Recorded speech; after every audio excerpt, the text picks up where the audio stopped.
Bonjour à tous et à toutes. Merci d'être là. Moi, je suis très heureux d'être là.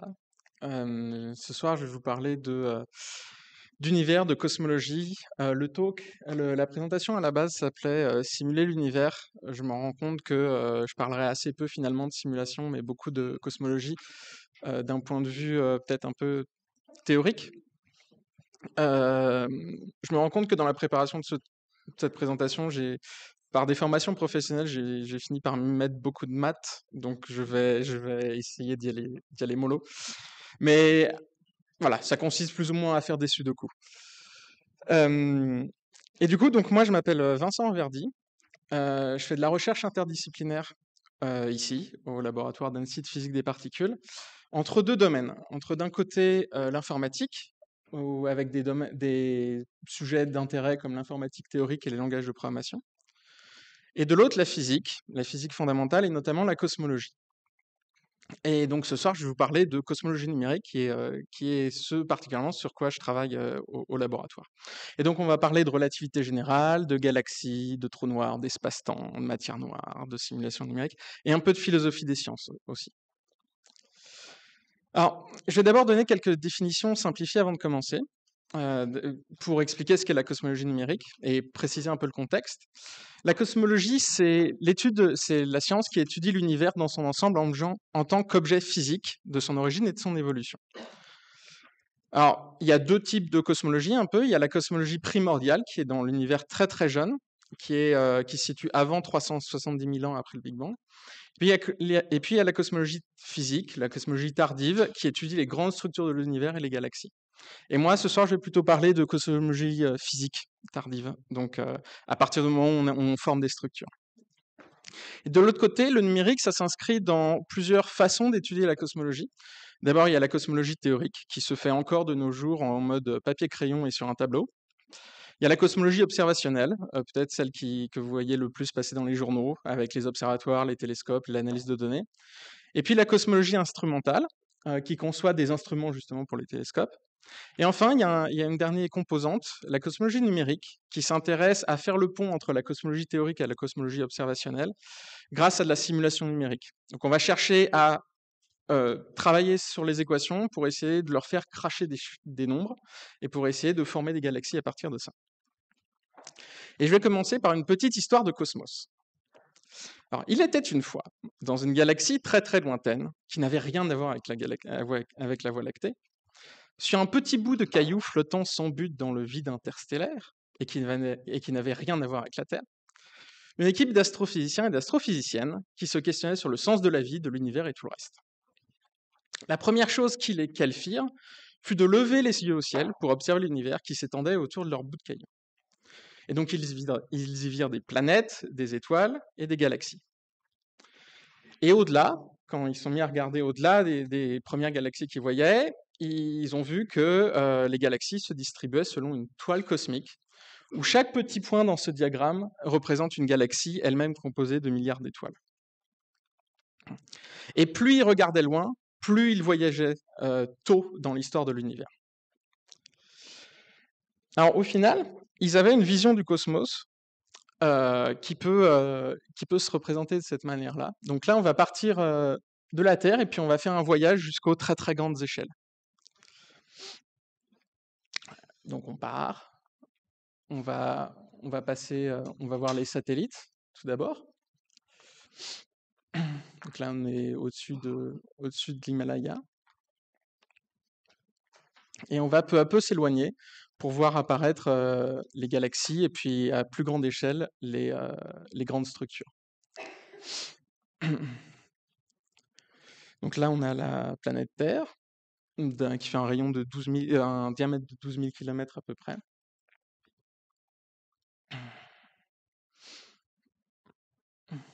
Alors là, ce qu'on voit, c'est toutes les trajectoires des galaxies, des satellites artificiels qui tournent autour de la Terre, avec différentes orbites, des orbites très proches de la Terre, et puis des orbites plus éloignées qui sont les satellites géostationnaires, qui restent fixes autour d'un point. Alors on va continuer à s'éloigner. Donc là, nous voyons le Soleil.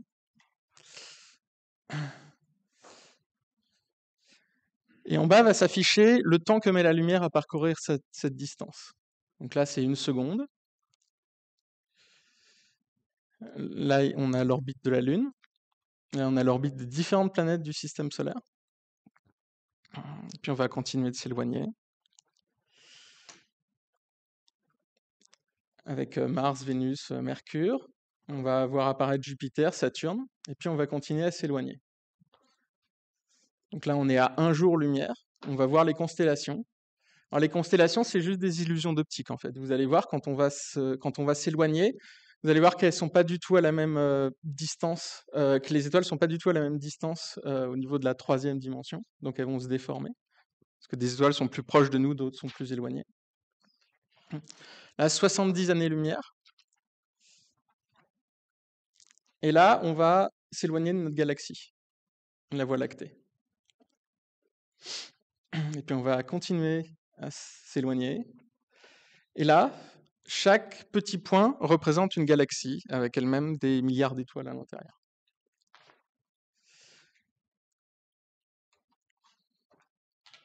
À 100 millions d'années-lumière.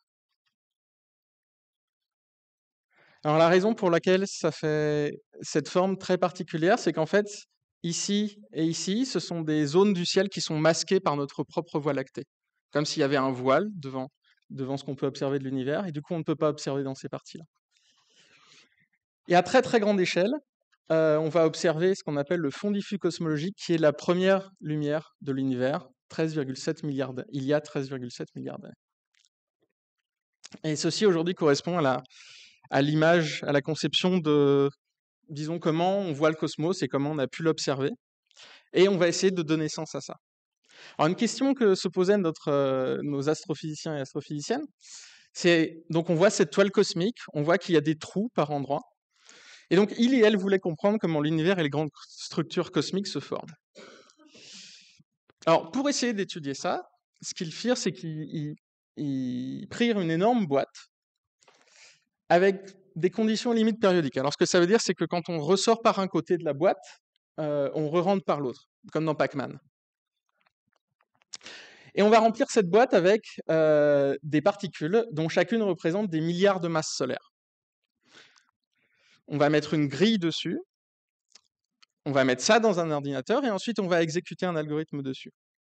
Alors je ne vais pas vous détailler l'algorithme, mais en gros, ce qu'on va faire, ce que va faire l'ordinateur, c'est que étape par étape, il va calculer l'attraction gravitationnelle des différentes particules qu'on a, qui vont s'attirer, qui vont s'éloigner.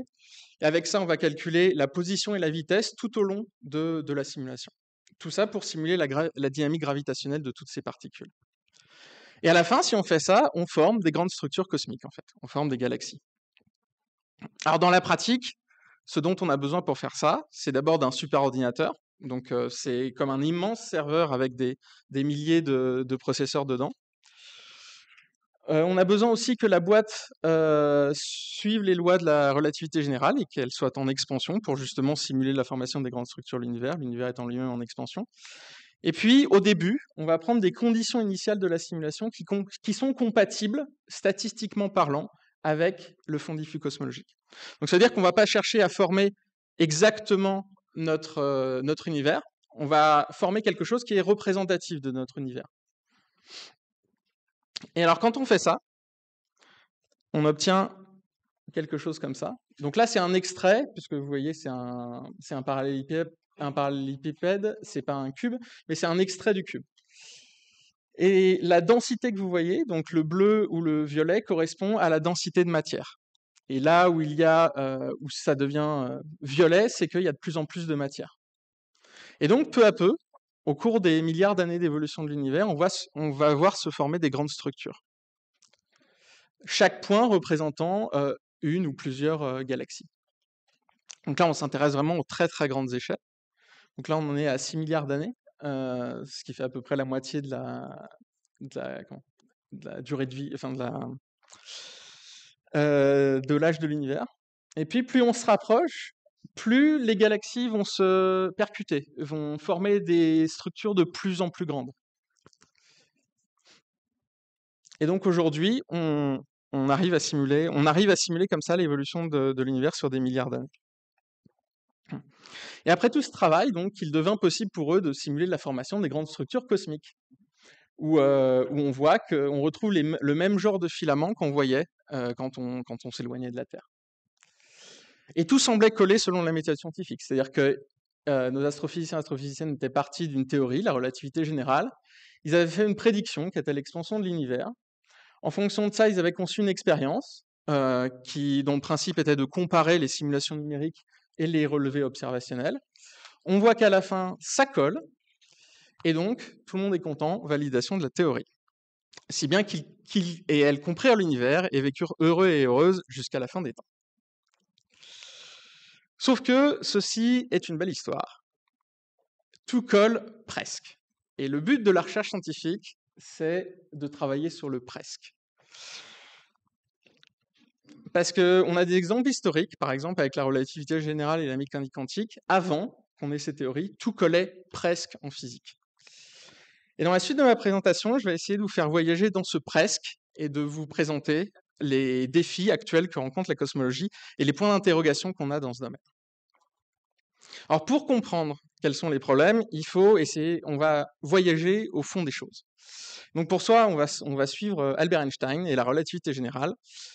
Je vais aller un peu vite sur les mathématiques, mais je vais essayer de vous en donner la substantifique moelle pour que vous voyez un peu comment se dégagent les choses.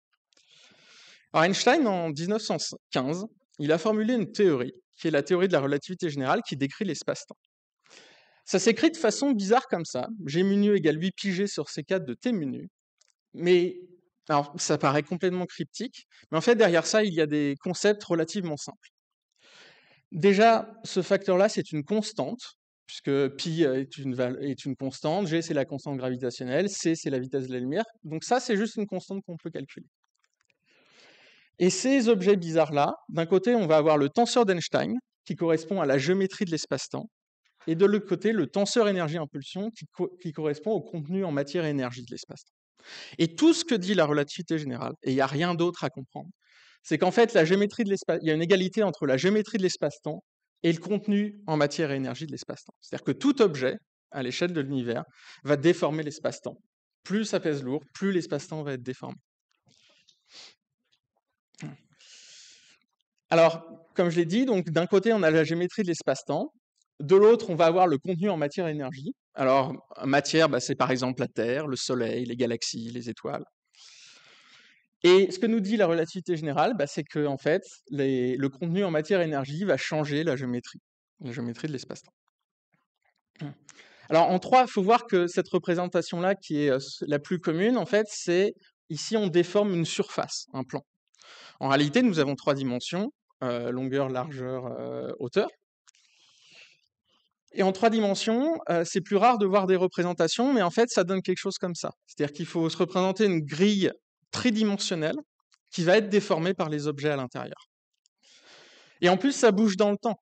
C'est-à-dire que comme les objets évoluent dans le temps dans cette grille, ça va déformer la grille au moment du mouvement.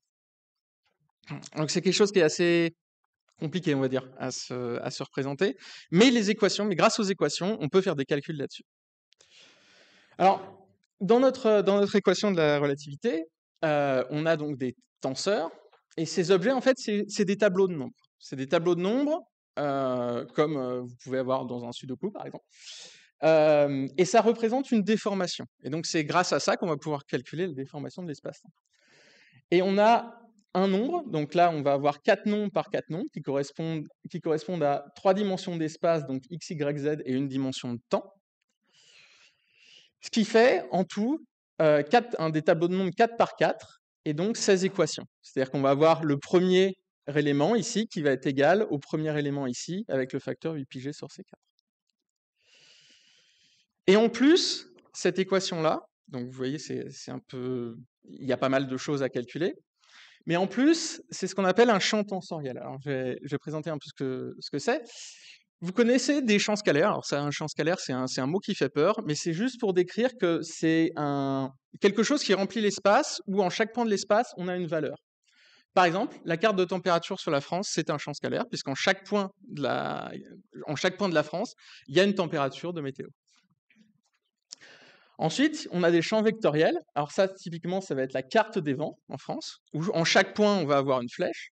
Et il y a quelque chose de plus compliqué, qui est un champ tensoriel, qui typiquement peut intervenir dans la représentation exacte de la surface terrestre, qui n'est pas parfaitement une sphère, et où on va s'intéresser entre la déformation que ça représente, entre la sphère parfaite et la déformation que ça représente. Et peut-être la visualisation qu'on peut avoir d'un tenseur, c'est des fois, peut-être certaines d'entre vous ont vu ça, quand vous éclairez du verre d'une façon particulière, vous pouvez avoir des reflets comme ça qui correspondent à des contraintes internes. Et en fait, ça, c'est représentatif dans une certaine mesure de la valeur des tenseurs en chaque point de l'élément que vous regardez. Alors notre équation, elle est compliquée, puisque en chaque point de l'espace et du temps, on a 16 équations différentielles différentes. C'est-à-dire que sur ce schéma-là, en chaque point de ma grille, j'ai 16 égalités qui relient l'espace et le temps. Et du coup, c'est quelque chose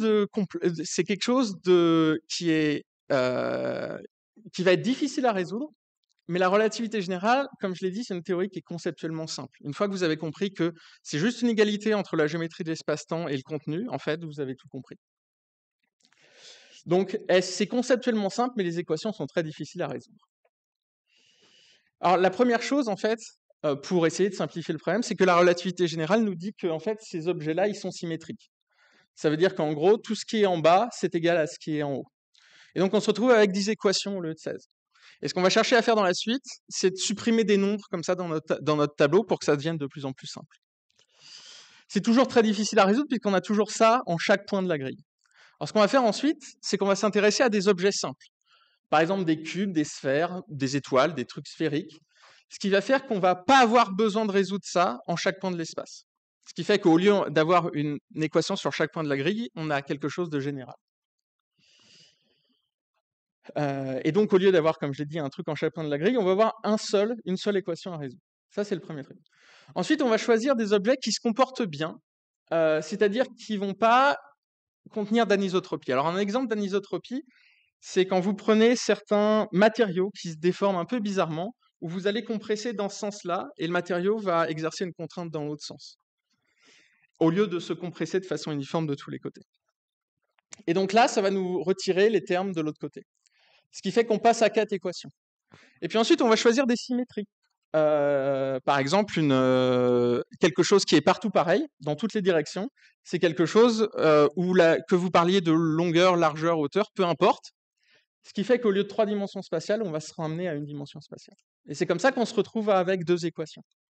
Alors la première personne à avoir fait ça en 1916, c'est un monsieur qui s'appelle Karl Schwarzschild, et qui va s'intéresser à un espace-temps pour une sphère de masse m. Donc une sphère, il y a beaucoup de symétrie, c'est simple à étudier. Et vous avez tous et toutes entendu parler du résultat de la résolution de ces équations. En fait, c'est les trous noirs. Les trous noirs, c'est juste l'application de la relativité générale quand on met des symétries qu'on se retrouve avec 2 équations. Avec 4 équations pour le coup, parce qu'on ne peut pas le faire avec une sphère, mais avec peu d'équations, on va dire. Alors, il faut voir qu'un trou en 3D, ça correspond à une sphère. Parce que souvent, on a cette représentation-là où on a un trou dans un plan, mais en 3 dimensions, c'est une sphère. C'est pour ça qu'un trou noir, donc là, c'est une vue d'artiste, en fait, c'est une sphère.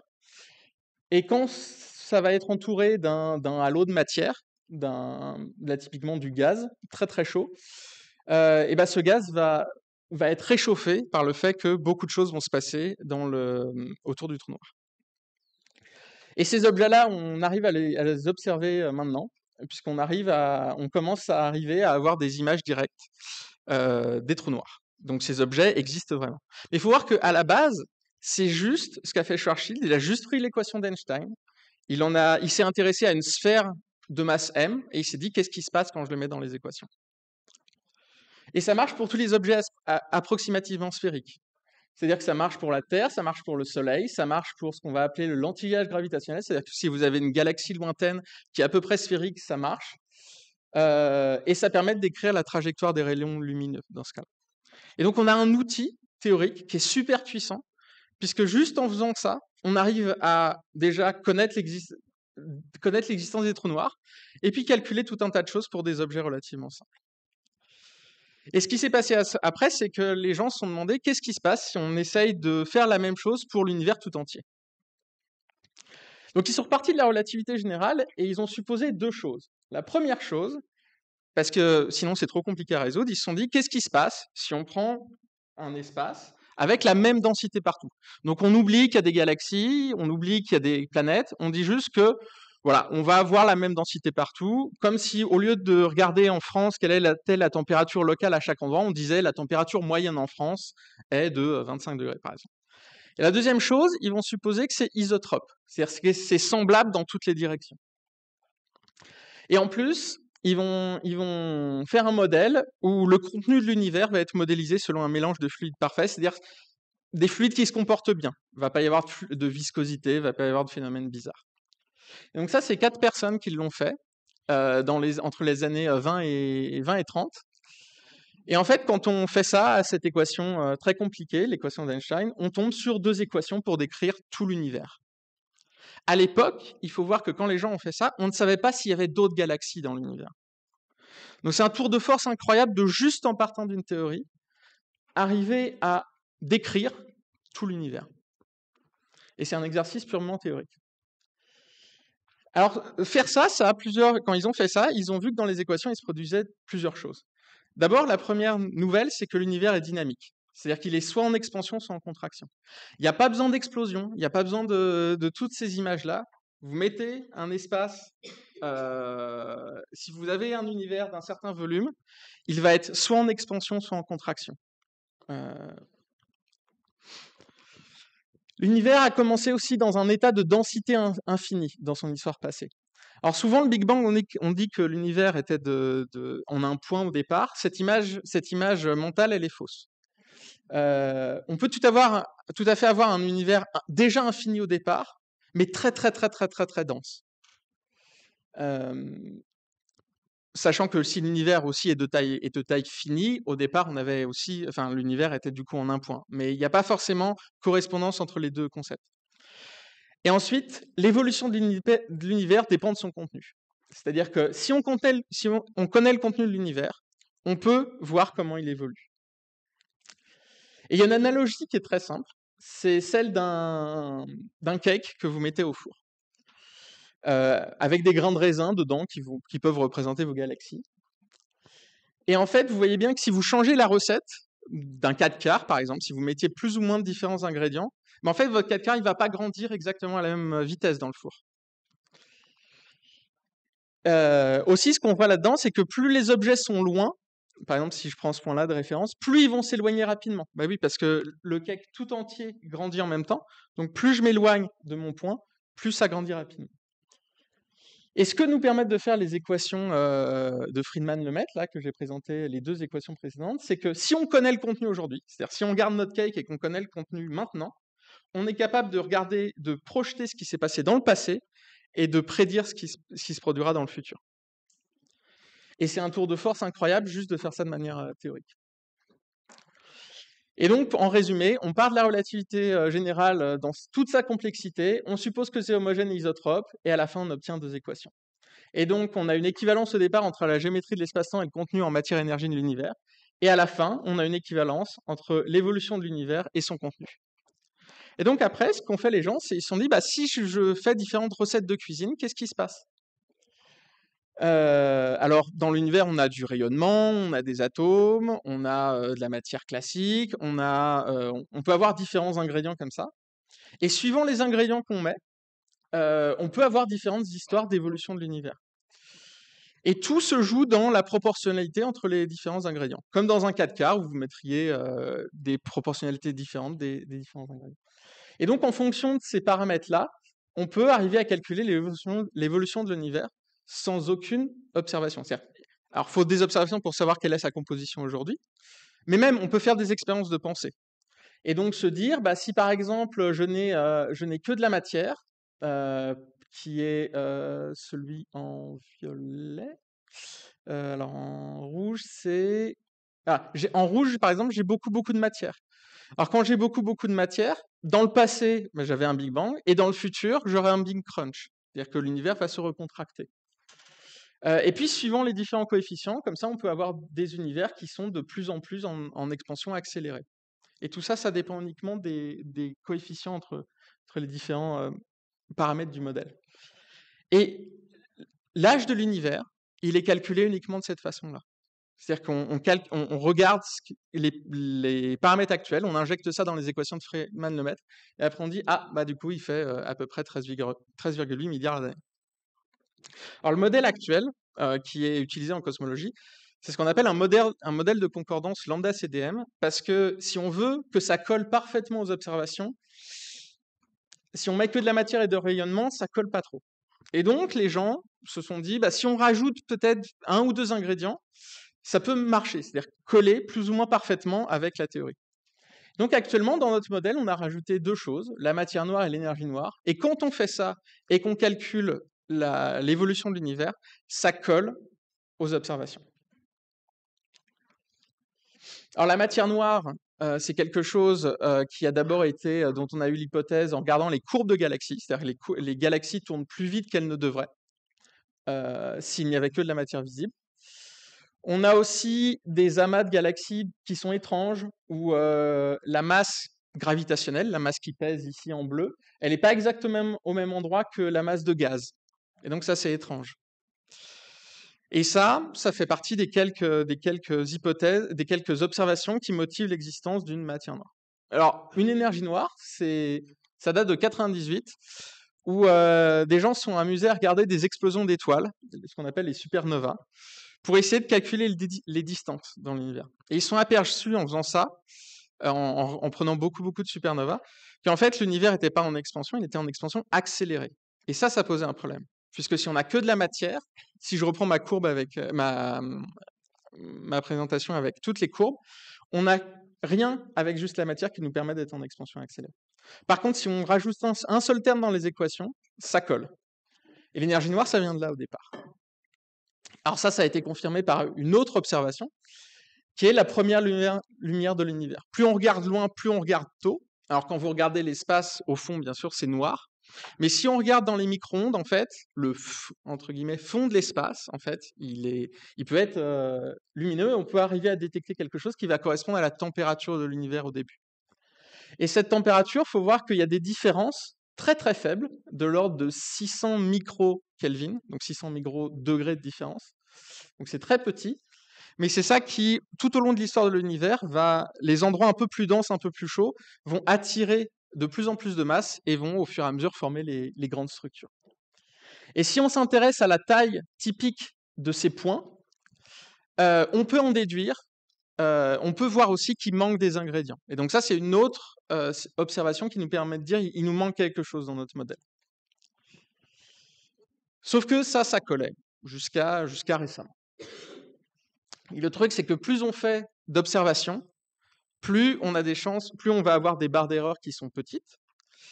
Et des barres d'erreur, donc là, vous avez 2 observations indépendantes. La première, c'est le taux d'expansion qu'on peut calculer avec la structuration de l'univers, donc quand on regarde la distribution des galaxies.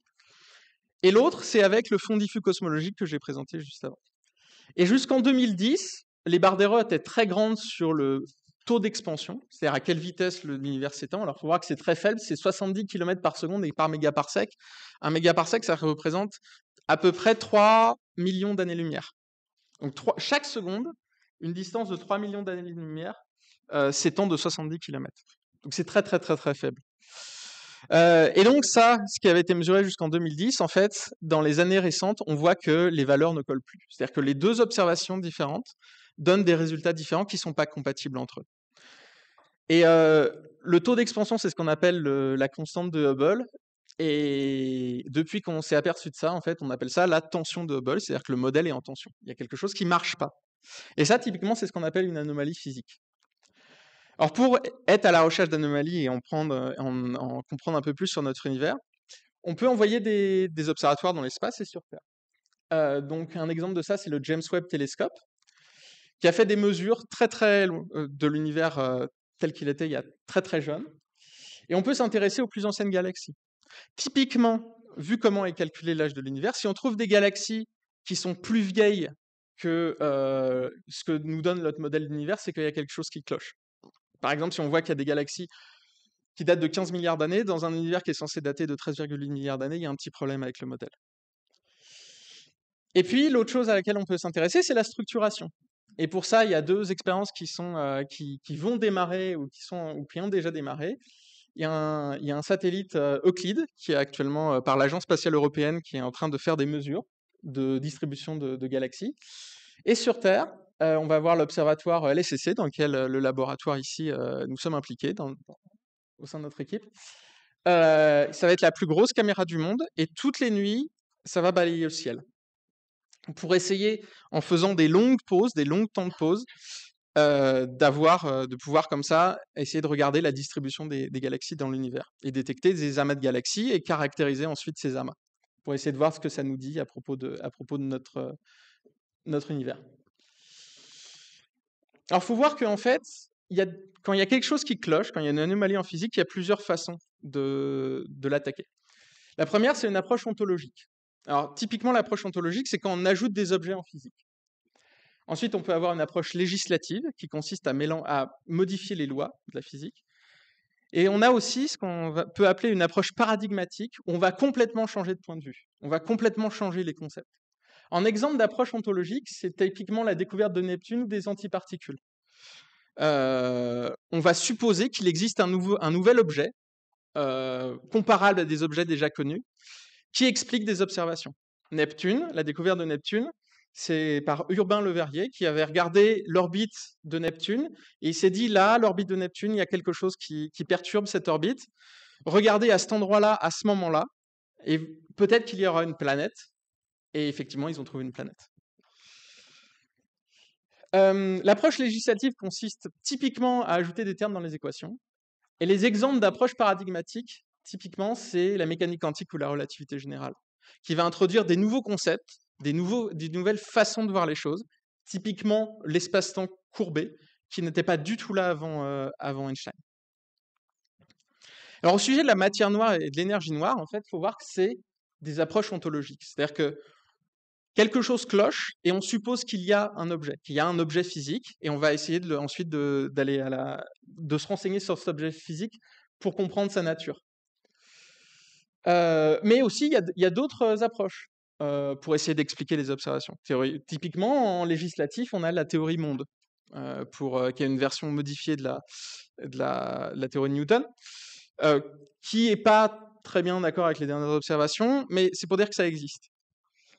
Puis la question, c'est, en approche paradigmatique, par définition, c'est très difficile d'avoir conscience de ce qui peut se cacher derrière ça, si ça change tous les concepts actuels. Alors pour voir, en fait, à quel point comment l'approche paradigmatique fonctionne, souvent ça fonctionne par paradoxe logique dans des théories existantes. Par exemple, avions Newton, du temps d'Aristote, on supposait qu'on avait compris que les corps lourds tombaient plus vite que les corps légers. Ça veut dire que si on a une balle et une feuille de papier, la feuille de papier est moins lourde que la balle va tomber plus vite. Mais du coup, qu'est-ce qui se passe en fait si on met une corde entre les deux? Du coup, on fabrique un nouvel objet. Un objet qui est plus lourd que la balle et qui est plus lourd que la feuille. Sauf qu'en fait, ce qui se passe dans ce cas-là, c'est que la feuille va faire parachute si on le lâche et ça va tomber moins vite que la boule. Et du coup, juste en regardant les concepts de la théorie, et en faisant des raisonnements comme ça, ce qui n'est pas du tout facile à faire. Maintenant, une fois que ça a été découvert, ça paraît absolument évident, mais quand on le fait, c'est pas du tout évident de le faire. Ça permet de révolutionner la physique. Et Einstein, ce qu'il a révolutionné, une des expériences de pensée qui ne marchait pas dans Newton, c'est par exemple si on suppose que le Soleil disparaît. Si le Soleil disparaît, avant Einstein, la gravité se propageait à une vitesse infinie. Ce qui veut dire, mais on savait avant la relativité générale, on savait que la lumière avait une vitesse finie. Du coup, c'est bizarre. Ça veut dire que si le Soleil disparaît, si d'un coup, en fait, la Terre va sortir de son orbite, et 8 minutes plus tard, puisque c'est le temps que met à nous arriver la lumière, la Terre, on va voir que le Soleil a disparu. On va changer d'orbite avant d'avoir conscience que le Soleil a disparu, ce qui est très étrange. Et en relativité générale, on n'a plus ce problème, puisqu'en fait, la gravitation se propage à la vitesse de la lumière. Ce qui fait que quand on fait disparaître le Soleil, ça change la courbure de l'espace-temps et ça se propage à la vitesse de la lumière, ce qui fait que la Terre sort de son orbite 8 minutes plus tard. Du coup, il n'y a plus de paradoxe. Alors, juste une note, en fait, parce qu'on a souvent des représentations comme ça sur l'orbite de la Terre. Faut voir qu'à l'échelle, ça ressemble pas du tout à ça. On ne voit quasiment jamais représenté à l'échelle. Si on suppose que ça fait 30 cm et que ça représente 150 millions de kilomètres, qui est la distance Terre-Soleil, le Soleil, il fait 2,8 mm de diamètre. Et la Terre, on la voit pas. C'est plus fin qu'un cheveu, en fait. Donc l'espace, il faut voir que c'est essentiellement du vide et du vide partout. Alors, le truc, c'est qu'avec des observations et des expériences, on peut essayer de détecter des anomalies. Par contre, ça ne nous dira pas si on détecte des anomalies. On pourra voir qu'il y a des choses qui clochent, mais c'est pas dit que juste avec des observations, on soit capable de voir, de comprendre, d'avoir une nouvelle théorie de la physique. On peut s'interroger sur quels sont les paradoxes logiques actuels de la physique, en fait, ou du moins en cosmologie. Y a-t-il des paradoxes en cosmologie? Et donc là, ça va être un peu plus exploratoire. Je vais essayer de vous faire comprendre. Je vais parler des différentes visions des distances et du temps en cosmologie. Alors, il faut voir que quand on fait une simulation en cosmologie, on prend un cube qu'on fait évoluer. Et donc, dans ce cube-là, toutes les galaxies qui sont présentées dans ce cube-là, elles ont la même histoire, elles ont le même temps. Toutes leurs horloges sont synchronisées, peu importe où elles sont. Et j'ai déjà vu dans des présentations que cette chose-là est appelée l'univers réel. Bah oui, nous on a l'univers observable, et ça c'est l'univers tel qu'on le conçoit à grande échelle. Et puis en face, il y a l'univers observé, puisque ici, peu importe, on ne tient pas compte de la vitesse de la lumière. Mais l'univers tel qu'il est observé, en fait, plus on regarde loin, plus on regarde tôt. Donc une façon de faire ça, c'est de se dire qu'il y a notre observateur qui est au milieu de cette sphère. Et puis, si on est près de la sphère, ça va correspondre à des temps qui vont être vers la fin de notre simulation.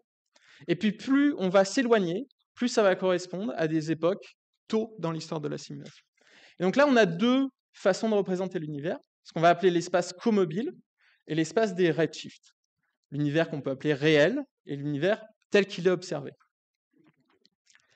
Alors, il faut voir que donc si on s'intéresse à ce que voit un observateur, donc là, on va prendre une sphère qui représente notre univers.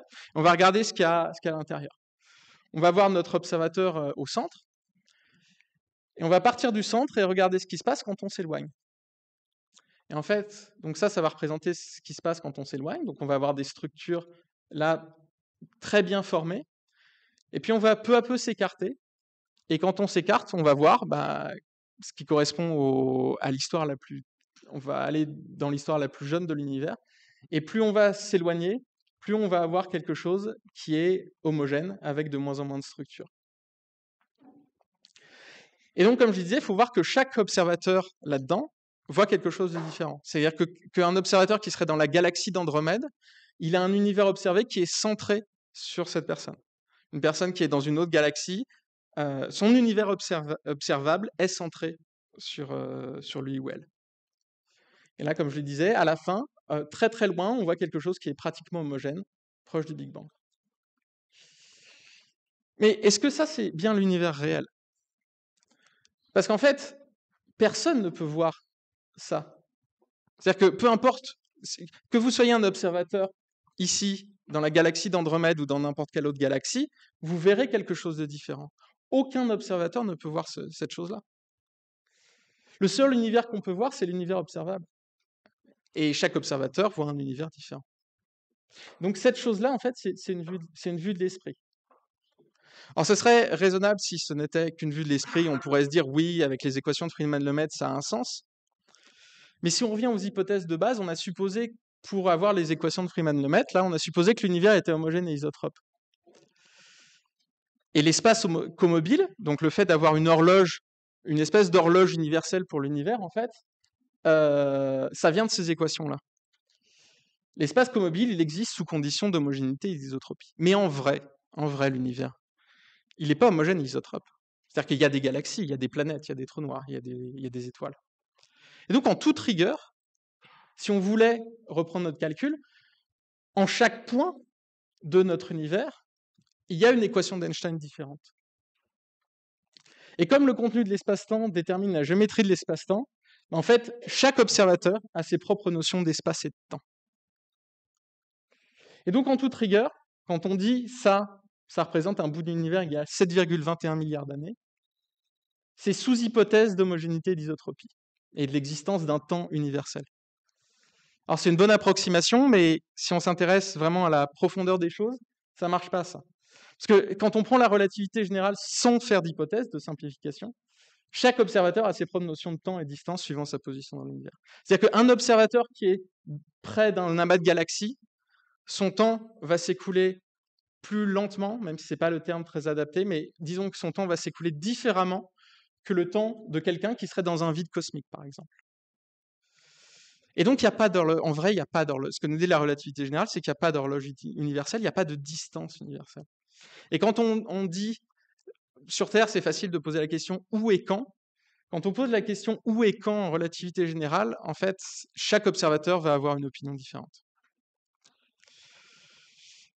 Et tous ces paramètres-là, en fait, on peut se poser la question de savoir si quand on va avoir des données de plus en plus précises, est-ce que nos hypothèses d'homogénéité et d'isotropie qui fonctionnaient jusqu'à maintenant, elles vont être toujours valables? Alors pour tester ça, donc c'est une hypothèse parmi d'autres, hein, bien sûr. Peut-être qu'il y a effectivement de l'énergie noire et de la matière noire. Peut-être qu'il y a quelque chose qui cloche. Mais on peut s'interroger déjà à ce qui se passe quand on relâche ces hypothèses-là d'homogénéité et d'isotropie. Des observations qui pourraient être faites dans le futur, c'est quelque chose qu'on appelle le redshift drift. Il y a des projets en cours dans les cartons actuellement qui permettraient de mesurer en temps réel, de regarder des galaxies et de regarder presque en temps réel à quelle rapidité elles s'éloignent de nous. Parce que ce qu'on fait actuellement, c'est qu'on prend plein de galaxies et on regarde suivant leur distance à quelle vitesse elles s'éloignent.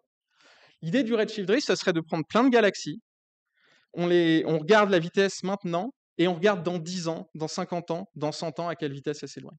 Et comme ça, en faisant ça, on peut essayer de voir si la vitesse d'expansion va être différente. Déjà, si on a bien, ça va permettre de valider déjà si on a bien compris l'histoire de l'univers, mais ça peut aussi permettre de valider si le taux d'expansion est le même suivant si je suis dans un plein, près d'un amas de galaxies, ou dans un vide cosmique. Et quelque chose d'autre dont on peut se poser la question, c'est les simulations. Parce que pour l'instant, les simulations, comme je vous l'ai dit, il y a un temps universel dans les simulations. Et quelque chose sur lequel je travaille actuellement, c'est justement essayer de passer à de la cosmologie relativiste, c'est-à-dire en chaque point de l'espace, au lieu de supposer que j'ai que deux équations, en chaque point de l'espace, résoudre l'équation d'Einstein dans toute sa généralité. Avec justement, dans un vide, le temps s'écoulera différemment que dans un plein. Et du coup, une cosmologie inhomogène, si la matière noire et l'énergie noire correspondent à une approche ontologique des anomalies qu'on rencontre actuellement, si la théorie monde correspond à une approche législative des anomalies qu'on a actuellement, peut-être que la cosmologie inhomogène, c'est-à-dire prendre en compte la relativité générale dans toute sa complexité, correspondrait plus à une approche paradigmatique qui changerait notre vision intuitive qu'on a de l'univers. Et je vais m'arrêter là. Et si vous avez des questions, elles sont les bienvenues.